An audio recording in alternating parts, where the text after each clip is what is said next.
Good evening and welcome to the BBC's News at 6. When children in England return to the classroom the week after next, many of them will have missed nearly half a school year because of COVID lockdowns.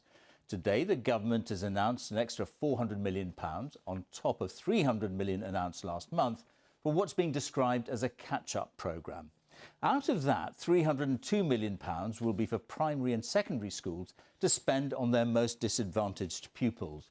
Another £200 million is for expanded tutoring programmes, and a further £200 million will be set aside for extra face-to-face summer schools for some secondary pupils.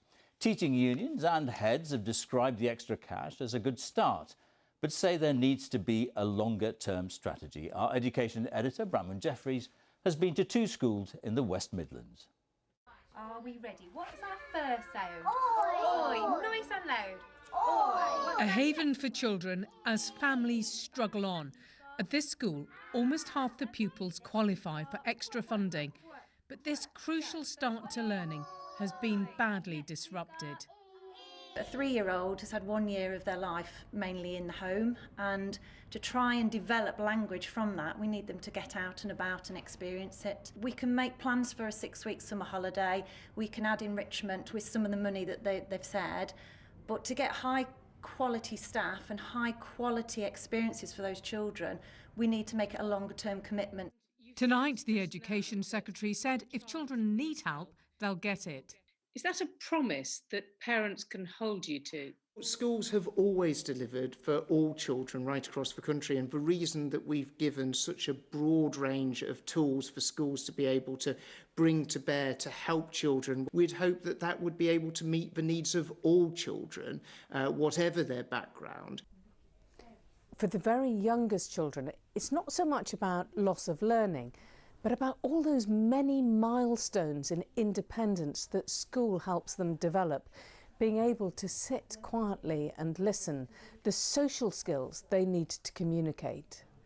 Mums Stacey and Claire are most worried about the emotional impact. He does sometimes get scared to go out. He'll be like, but what if we die, mummy? And he wants to wear a mask. I really want him to be able to catch up and be where he is on the basic skills. And then mostly I think it's more important for the social side.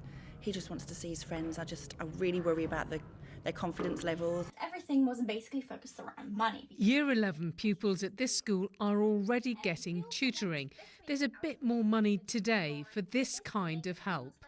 It's really valuable, yeah, because I just don't feel panic when I don't get stuff in class, because I can always go back to them and they'll help me. In a big classroom, everyone has different strengths and weaknesses, whereas in one-to-one tutoring, I'm able to go over things that I specifically struggle in. Today's money adds up to around £22,000 for a secondary school like this. It's a bit less than a starting teacher's salary for 1 year. And to put it into context, the budget for this school for a year is more than £6 million. Still, here they say it's extra for their summer school for new pupils. So those Year 6s have missed out a big chunk of preparation work they'd have been doing in their primary schools, and so now it's not just what is already a very difficult moment of transition, but we've got a much bigger picture and a lot more children that will not be necessarily quite as ready as we would like. Every part of the UK is putting money into helping children catch up. Today in Wales, an increase in support for poorer pupils too. Bramwell Jeffries, BBC News.